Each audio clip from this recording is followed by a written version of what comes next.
I'm Matt, and I'm a postgraduate student in Oxford. I started off in a small town in Bedfordshire called Ampthill. I went to my local school, Redbourne, where I studied maths, chemistry, physics, and further maths. I chose to do chemistry because I really enjoyed, at the time, doing practical chemistry, and I had a series of really inspiring but somewhat crazy teachers. After A-levels, I was lucky enough to get into Oxford to do an integrated master's in chemistry. This means I spent 3 years learning everything there was to learn about chemistry, and my 4th year was spent doing a research project. But during my time as an undergraduate, I quickly realised that I wasn't cut out for practical chemistry. I'm simply too clumsy. I chose to do my research project in computational chemistry with Mark Wilson, and now I just do chemistry in the kitchen, which is somewhat safer. Before my 4th year, I swore to everyone I knew that I would not do a DPhil, but I found out that I really enjoyed doing scientific research, and it seemed like a better idea than getting a job. I asked my supervisor if there was any way that I could stay in Oxford and keep doing scientific research. He told me to apply for a place at a centre for doctoral training called Theory and Modelling in the Chemical Sciences. I did a second taught master's with this organisation, and they fund me to do research and go to conferences and the like. After that master's, I started doing my DPhil in theoretical and computational chemistry. That's only really because there's not a punchier term for what it is that I do. My time at Oxford has given me loads of opportunities to investigate things that interest me, like biology or virtual reality or mathematics. My day job consists of programming, data analysis, and trying to simplify problems that otherwise look really hard. My main project is studying the network of collagen molecules inside your eyes. As people get older, they lose their ability to accommodate different focal depths.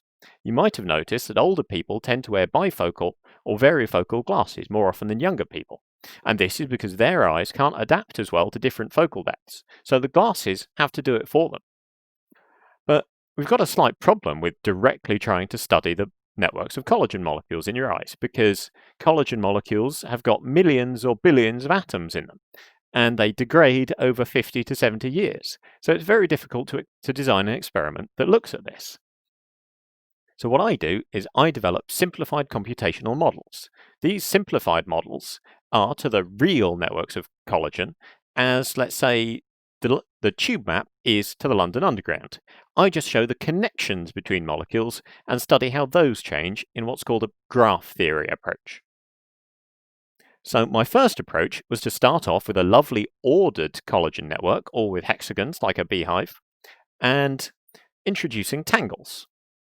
By choosing which tangles happened based on the energy of those tangles, I could predict how these networks would end up disordered as people got older.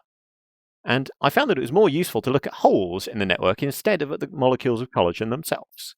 This idea meant that I could watch as big holes moved close to one another in order to share a long floppy edge, and small holes were pushed into little clusters to counteract this effect.